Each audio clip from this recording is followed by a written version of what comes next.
Bom, esqueci de agradecer o convite. Muito obrigado, Álvaro. Eu agradeci por e-mail, mas agradecendo publicamente. E aí eu fiz essa brincadeira ali com o título se você é a favor ou contra o aquecimento global, como se fosse um time de futebol que você optasse, ou como se fosse uma militância política em que você tivesse que tomar uma posição. E chamo atenção para isso, em função de uma crise, de um estado de crise, que é sobre o qual se baseia toda essa polêmica do aquecimento global. Acho que vai trocar o microfone, né?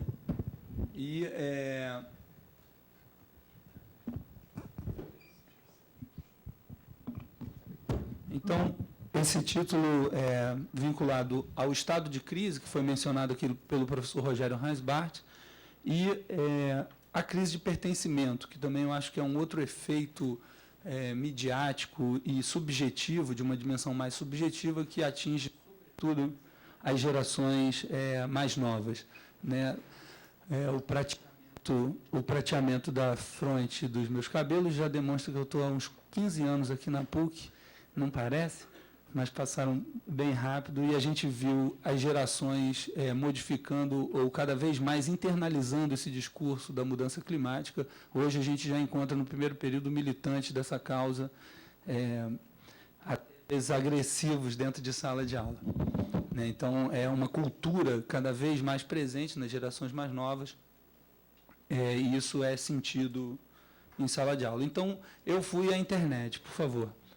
Né, pensando em Facebooks e redes sociais e mídia, de uma forma geral, você coloca desenvolvimento sustentável na internet, aparece uma página inteiramente verde na sua frente.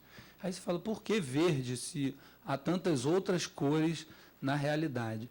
Né, então, é bichinho fofinho, é planetinha fofinho, é um arsenal de conceitos imagéticos, né? A imagem contém uma diversidade enorme de conceitos ali dentro. Vamos cuidar do planeta, uma coisa assim. E se você coloca aquecimento global, a página fica vermelha, com o planeta pegando fogo e nós vamos ser extintos, anunciando esse apocalipse iminente que virá por culpa sua, na verdade. Pode ir. Detalhe ali para o urso polar. Volta ali rapidinho. Detalhe para o urso polar penduradinho no iceberg desgelando. De fato, o urso é um animal que sabe nadar. Bom, se você entrar no Facebook, tem várias comunidades com o planeta pegando fogo. Vai lá.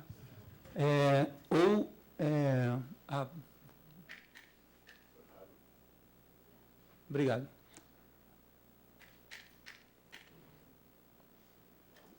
Aí, ó. Obrigado. Ou comunidades em que o planeta está acabando, de fato, tem 1000 explosões, barcos afundando, a catástrofe iminente, tudo acontecendo. Num futuro, né, num futuro bem próximo, virá uma catástrofe, estão anunciando essa catástrofe. E aí alguns protestos chegam até a falar sobre o modelo econômico, que realmente admira, nessa discussão ingênua de meio ambiente, conseguir-se falar de modelo econômico, mas, mesmo assim, ele fala que o modelo econômico está contra a vida no planeta.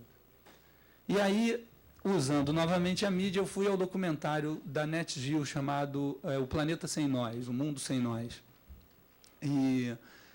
E aí esse documentário, apesar de ser um pouquinho lento, ele é bastante interessante, que ele faz uma brincadeira de se a gente sumisse da face do planeta, o que ia acontecer. E aí ele vai mostrando isso em diversas fases no tempo. Então, assim, 6 horas depois do nosso desaparecimento, as usinas de eletricidade vão parar por conta dos seus sistemas automáticos, né, se não tiver ninguém lá ligando ou desligando ou fazendo ela se movimentar. E aí começam, então, os blackouts pelo mundo afora. As usinas nucleares ainda continuam gerando energia por causa dos seus sistemas de segurança, e os animais de estimação começam a ficar abandonados nos apartamentos e casas.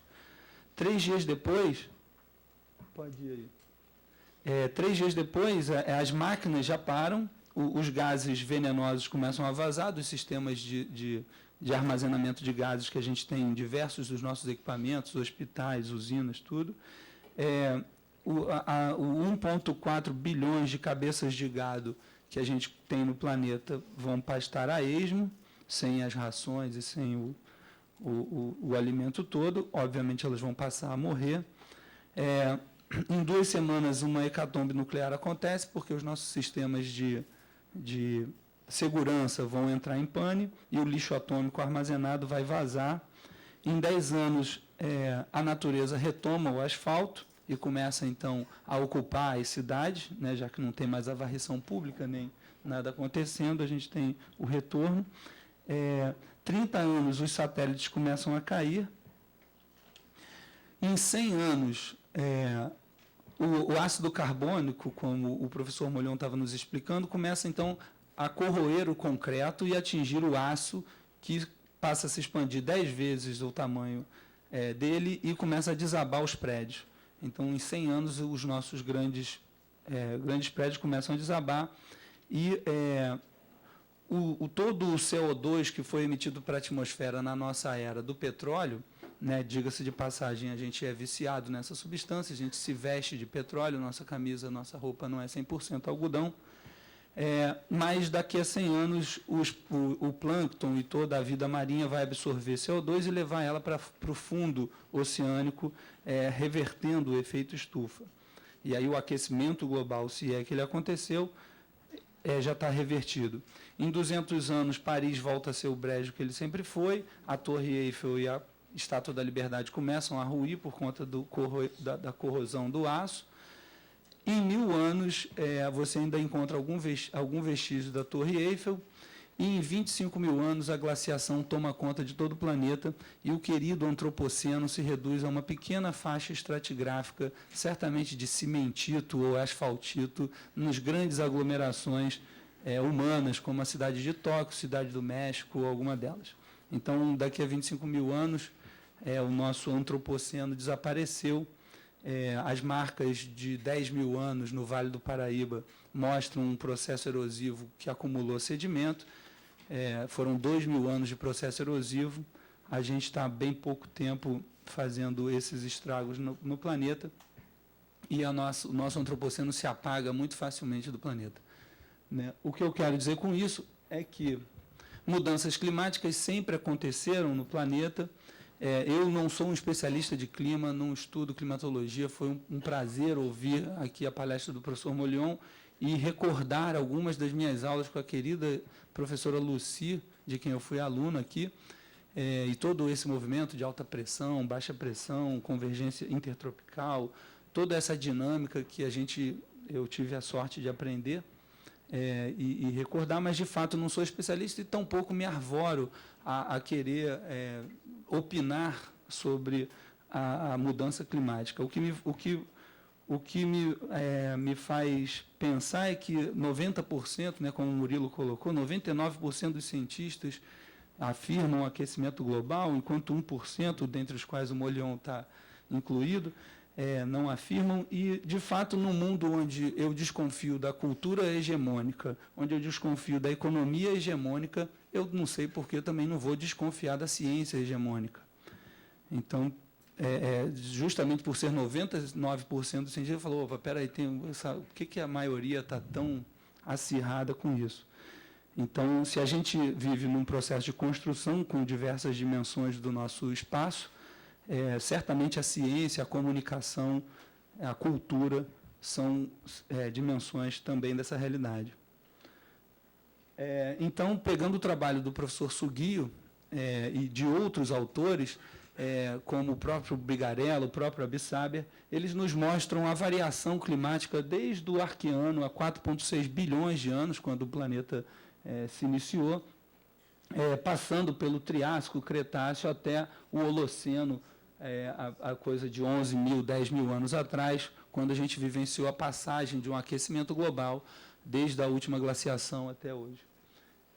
Os trabalhos do professor Abissaber, que incluíram toda a variação climática, e ele chegou a fazer um grande mapa de vegetação da América do Sul há 12 mil anos atrás, mostrando, então, o nível do mar abaixo das Ilhas Cagarras e toda aquela exposição que a gente fez aí há 2 anos atrás, mostrando que realmente a condição climática semiárida associada a um clima mais frio levou aos redutos florestais, à diminuição das florestas, e o aquecimento global levou à expansão da Mata Atlântica e da Mata Amazônica ao tamanho que elas tinham, talvez, no passado, e justamente mostrando que o processo de aquecimento global leva ao maior dimensionamento das florestas e, particularmente no Brasil, construiu a maior biodiversidade do planeta. Os gráficos que o próprio professor Molion mostrou, nesse caso eu retirei da palestra do Mark Lund e da Nature, 2009, mostrando justamente os testemunhos, esse é o resultado dos testemunhos de gelo, com 400 mil anos de análise dos gases atmosféricos, a composição de gases. Então, tem temperatura, metano e dióxido de carbono, mostrando justamente esse ciclo de 100 mil anos, 12 milhões de anos, alternando períodos glaciais e interglaciais. E, naturalmente, como o professor mostrou, a gente tende a uma glaciação daqui a 15, 20 mil anos, quando certamente o antropoceno será apagado. E aí, usando a mídia novamente, eu puxei o Greenhouse of Cards, porque já não é nem mais o House of Cards, já estamos falando aí da geopolítica associada ao aquecimento global, e aí isso me fez ver que todo o trabalho midiático sobre esse apocalipse eminente é bastante grande e ele configura naturalmente todo um processo geopolítico que está por trás disso, transformando a nossa civilização em registros geológicos que ficarão os nossos sambaquis pós-modernos, com toda a sorte de modismo nos camadas estratigráficas. Imagino que no fundo da Baía de Guanabara a gente acumula lixo da década de 40, com os modelos de materiais que tinham naquela época, depois na década de 50, então o vestido, a moda agora, depois na década de 70, a bola da última Copa, o sofá do último lançamento nas Casas Bahia, estão todos armazenados no fundo da Baía de Guanabara, compondo e contando essa história no nosso sambaqui pós-moderno. E aí, a partir do aquecimento global, as rotas do Ártico, contando com o degelo da calota polar, passam a ser interessantes do ponto de vista do comércio internacional, já que o desvio direto pelo Polo Norte facilita o transporte. E também toda a discussão sobre organização social e governança mundial. Então, o ordenamento das sociedades, as sociedades baseadas no PIB, os crescimentos econômicos todos, e a gente tem esse ordenamento extremamente racionalista sendo pensado a partir dessa ciência do aquecimento global. E aí isso me fez refletir sobre esses temas em relação ao estado de exceção, como eu mencionei, que o professor Rogério Hansbach colocou aqui aquele dia. Então, a gente cria esse estado de emergência, esse estado de urgência, e com isso a gente justifica diversas políticas públicas, diversas políticas mundiais que definem uma governança mundial, os organismos supragovernamentais, como a ONU, em todo o direcionamento dessas políticas. Então, espera aí, volta ali. Então, se instala essa condição de crise, e aí eu quis chamar a atenção para essa dimensão subjetiva. Me lembrei de Norbert Elias, quando ele trabalha com os insiders e os outsiders, e fatalmente a discussão climática impõe, sobretudo ao jovem, uma crise de pertencimento, de falar, bom, peraí, como é que eu posso me posicionar contra, a favor ou contra, como eu me pertenço ao grupo? Não é nada elegante eu não acreditar no aquecimento global, ou eu não vou pertencer àquele grupo. Então, essa crise de pertencimento é uma discussão que é hegemônica no mundo e que é uma dimensão que acho, a meu ver, tem um valor. A outra que eu me lembrei, sobretudo por conta da manifestação de ontem, é em relação a Freud. Eu resolvi trazer Freud com o complexo de Édipo, com o mito do Narciso, com diversas dimensões que ele coloca no próprio livro das palestras introdutórias sobre a psicanálise. E essa hipótese da mãe Gaia e do pai severo, punidor, da culpa social que se coloca a partir do momento em que você trai, você está traindo o planeta, e isso está dentro da nossa cultura de uma forma geral, e também no livro dele, Mal-Estar da Civilização, quando ele aborda o sentimento oceânico que leva a essa dimensão messiânica, que muitas vezes a gente vê manifestado nas grandes lideranças do aquecimento global, né? É um neo-iluminismo colocado de tal ordem que eu tenho a solução e vou dizer para vocês, me sigam, né? É uma coisa bem liderança messiânica e que se manifesta em diversas dessas lideranças, né? É uma oportunidade de negócio, inclusive, falar e palestrar sobre o aquecimento global, e né, o Al Gore está aqui no Brasil, e é justamente o símbolo que eu trouxe no que diz respeito a isso que o Ab Saber chamou de terrorismo do clima e acusou eles de terroristas do clima, né, numa das palestras que ele fez, justamente essa ideia de que eu tenho a solução para vocês, humanos, que ainda não compreenderam a iluminação que eu atingi diante da minha consciência racionalista, extremamente racionalista, idealista, hegeliana, cartesiana, sobre a qual eu me baseio para poder trazer e contrário a toda uma outra corrente sartriana e heideggeriana de humanismo, e que traduz a multidimensionalidade do espaço e a multidimensionalidade subjetiva de nós, seres humanos complexos, tanto cheios de emoções e paixões, quanto de racionalidade. Bom, e aí o aquecimento global nos leva à estratosfera, né? A gente vai para essa dimensão quase nosso lar,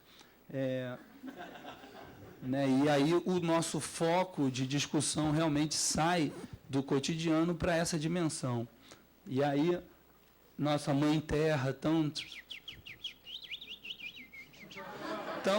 harmonizada, e passa a ser então a nossa grande traição, de fato possuí-la, né? E aí certamente nosso pai vai brigar com a gente, pode ir, e aí ele vai começar a derreter as geleiras, ele vai começar, pode ir, a secar tudo, e aí, né, São Paulo está sendo castigado, exatamente, né? Então essa dimensão de culpa que nos carrega, que carrega a cultura, sobretudo ocidental, moderna.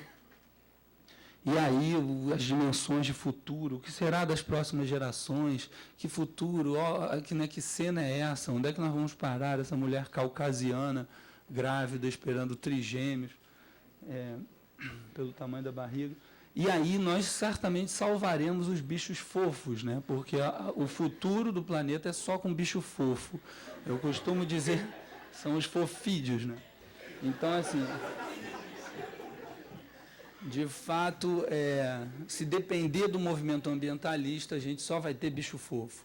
A ratazana do banhado, que é um dos roedores lá da Vargem Grande, que está sendo foco da expansão urbana aqui no Rio de Janeiro, ela não tem uma ONG, nenhuma camiseta feita para a ratazana, porque é um bicho feio, bigodudo, parece o bigode, né? De fato, é um bicho bastante assustador e realmente não dá para fazer bicho de pelúcia dele. E aí a gente tem as políticas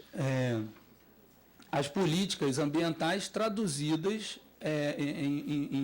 de fato em verbas, em direção de verbas, em ações que embasam essa discussão estratosférica e, de fato, em nenhum momento discutem o modelo civilizatório ou qualquer das contradições que este simpósio mostrou ao longo da semana, o teor de complexidade com que a gente está lidando a questão da urbanização e da metropolização, mesmo que nos mais longínquos cantos da Amazônia ou da África, como o nosso querido Jeffrey Sachs aqui na última palestra que ele deu aqui na PUC, comentou de levar o desenvolvimento sustentável aos lugares mais longínquos da África, onde aquelas pessoas ainda vivem em casa de pau a pique e bebem água de cacimba. É quase assim, eles precisam evoluir e nós vamos mostrar como que eles evoluem. Então, uma dimensão etapista do desenvolvimento, uma dimensão etapista da própria evolução humana, como se o modelo hegemônico fosse o auge do caminho da humanidade.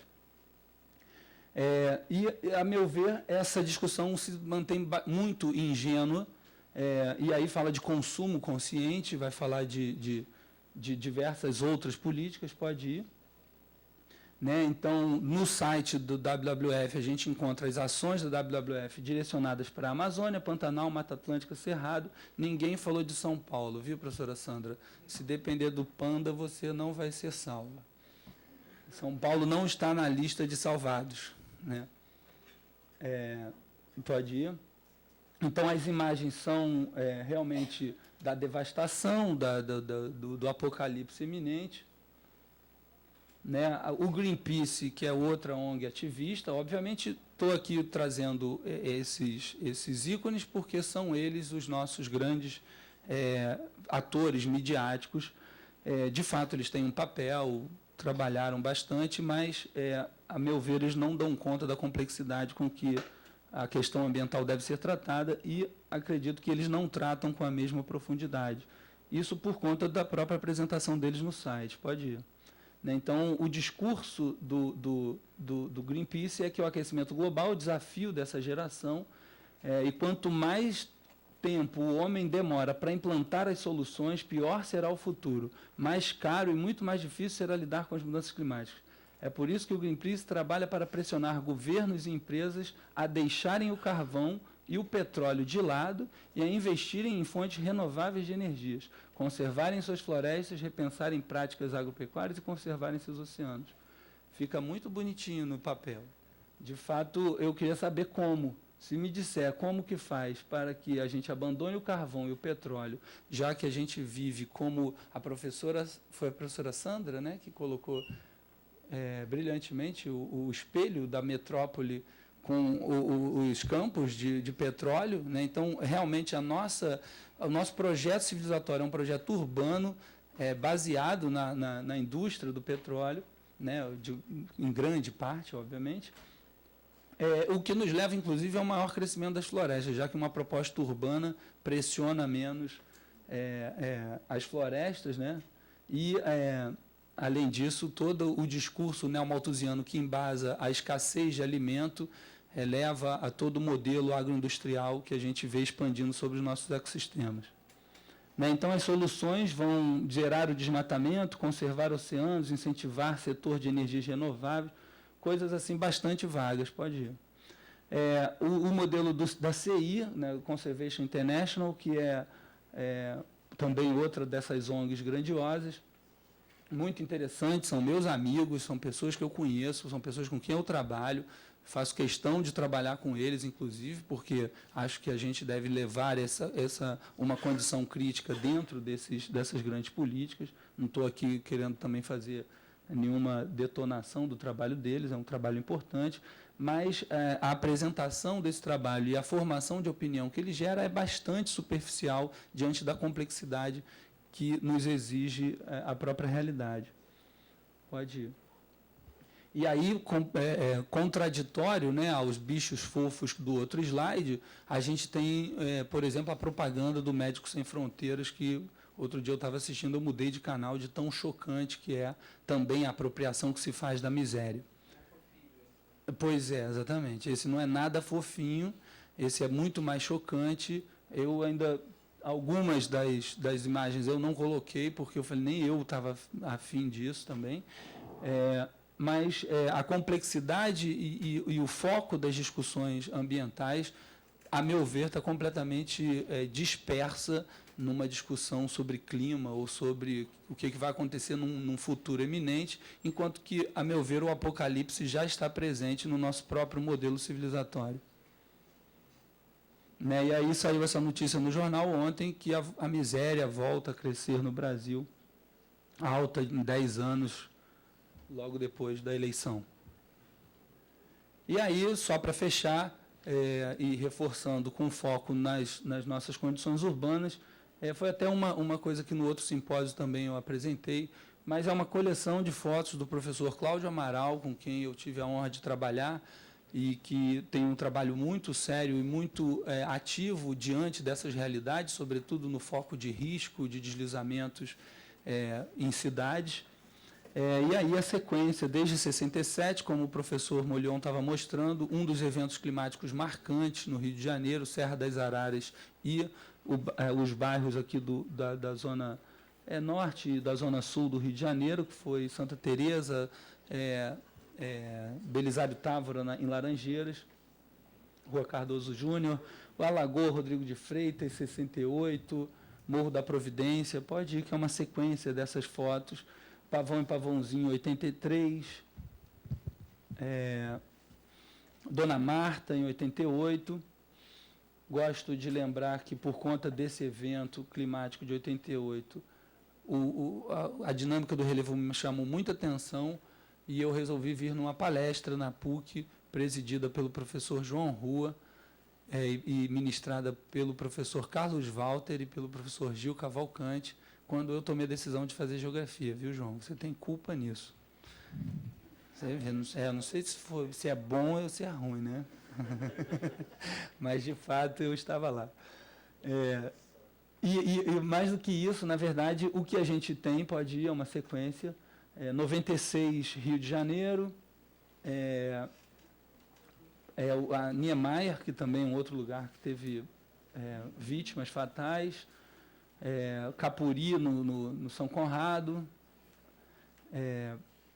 Pau da Fome, né, Jacarepaguá, as grandes enchentes de 96, isso daí também é Quitite, Papagaio. 2010, já os levantamentos aqui, o Rodrigo está ali na foto, já os levantamentos da nossa equipe aí que estava ontem aí em peso na palestra.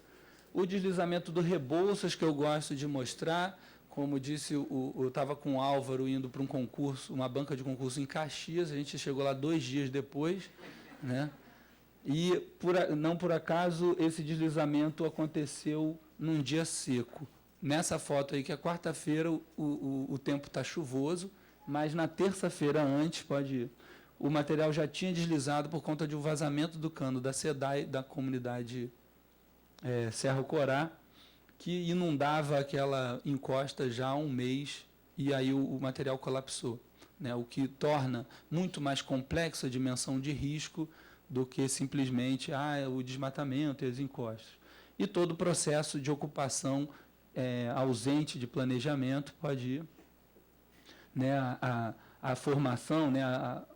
O desrespeito às formas do relevo, o entendimento da bacia de drenagem e dos eixos densamente ocupados, as áreas alagáveis, né, o canal do Rio Morto na Vargem Grande e o Morro do Bumba, que foi um lixão urbanizado. Então, para fechar, a questão é bem mais complexa do que a mídia pode tratar como estratosfera das mudanças climáticas. Obrigado.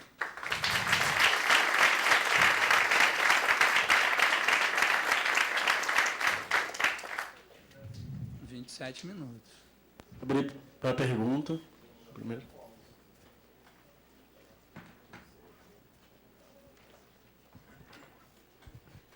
Bom dia. Bom, eu vou alimentar aqui alguma controvérsia, porque eu tenho uma visão um pouco distinta. Sendo que o meu problema não é um animal fofinho, não. São as pessoas. Uhum. Então, vamos por partes. Primeiro, há uma convergência de que existem alterações climáticas. 2, há uma divergência quanto à explicação das alterações climáticas. Uns consideram que essas alterações climáticas são naturais, sempre houve, aliás, e outros associam as alterações climáticas a fatores antropogénicos. Bom, estes últimos defendem 2 tipos de medidas. O que eles chamam medidas de mitigação, e as medidas de mitigação basicamente baseiam-se na ideia de diminuir a emissão de CO2, e o negócio está nesta componente, mas defendem medidas de adaptação. E as das medidas de adaptação são de uma natureza completamente diferente.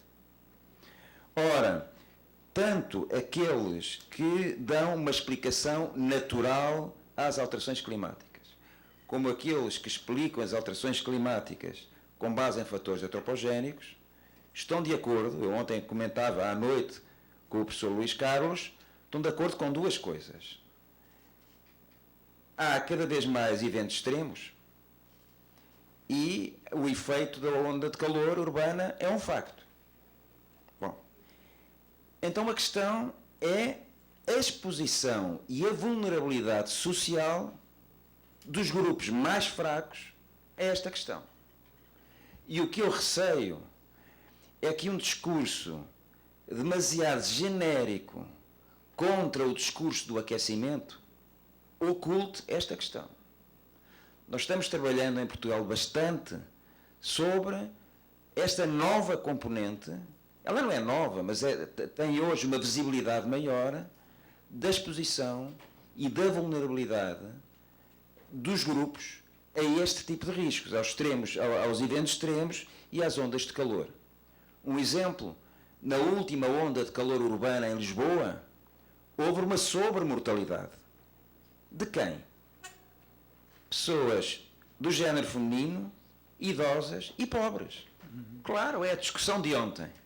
É a discussão de ontem à tarde.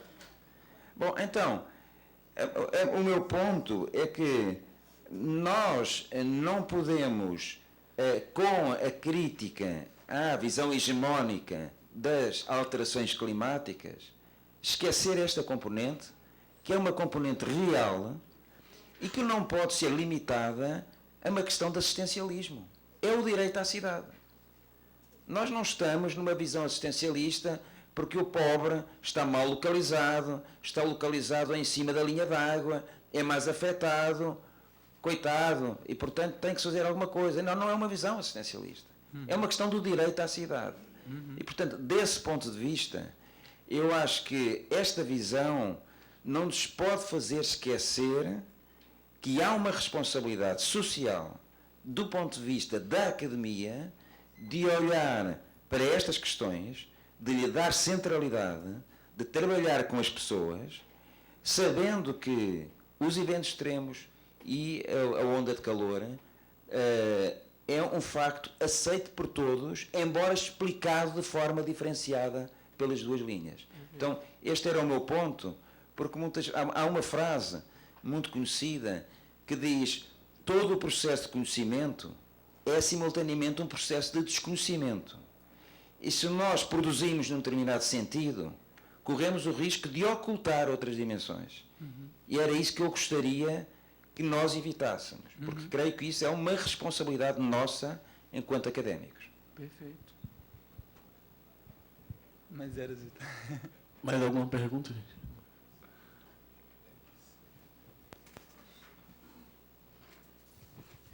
Bom dia a todos, eu sou o Fábio. Marcelo, parabéns pela tua apresentação. Eu fico me perguntando, toda vida que eu escuto as discussões, e aí concordo com o professor que antecedeu, em cima dessa hegemonia de alguns discursos e perder um pouco o todo de vista. E nessa perda do todo, eu fico sempre perguntando por que as pessoas às vezes evitam de ir ao cerne do problema. O cerne do problema, que se manifesta, né, nos problemas que estamos vendo, acompanhando, é com relação ao modo de produção. Nós fizemos uma escolha, e aí me parece que algumas pessoas que querem bater em algumas medidas que sejam esporádicas, aparentes, esquecem que tem um problema muito mais atrás disso, que é um modelo autodestrutivo, que ele precisa disso e que ele vai sempre manifestar-se a favor disso. Então, queria ver como é que você enxerga isso daí, né, essa leitura. Mais alguma pergunta, gente? Não? Fechar esse bloco, então? Pode, Marcelo. Bom, acho que dá para responder uma complementa a outra. Até porque, professor João, é um prazer suscitar essa polêmica e ter o seu retorno. E, de fato, o discurso que você fez é exatamente o que eu estou tentando dizer. Não sei se eu me fiz entender, mas o que eu acho é que justamente a discussão ela sai do foco do que é justamente o direito à cidade, que é a vida do cidadão, que é muito mais existencialista do que realmente assistencialista. Acho que por conta do sotaque português, quando você falou assistencialismo, me veio a palavra existencialismo. Né? Os falares rapidamente, assistencialismo parecia existencialismo. E eu estou a aprender. Mas, de fato, eu estou a aprender. Mas, de fato, João, eu acho justamente isso. Essas políticas são sem olhar para justamente essas questões que são do cotidiano e que dizem respeito diretamente ao modelo civilizatório. Se tem uma coisa que o capitalismo fez muito bem foi gerar pobreza. Né? Se a gente se basear no Neil Smith, no desenvolvimento desigual combinado, em todas as dimensões que elegem certas porções do território, né, para dimensionamento do capital e outra que fica a parte disso, e essa contradição e essa disparidade vai aumentando à medida que os fluxos se concentram em determinada porção do espaço, a gente passa a ter esse tipo de crise, esse tipo de condição, que sim vão dizer respeito ao calor, às ilhas de calor na cidade, aos eventos extremos que são comuns, né, independente, justamente a despeito da discussão sobre mudanças climáticas, o fato é que existem eventos extremos e o fato é que as cidades aquecem o clima local. E isso cria condições problemáticas que, obviamente, nos levam a questões de adaptação e a questões de mitigação.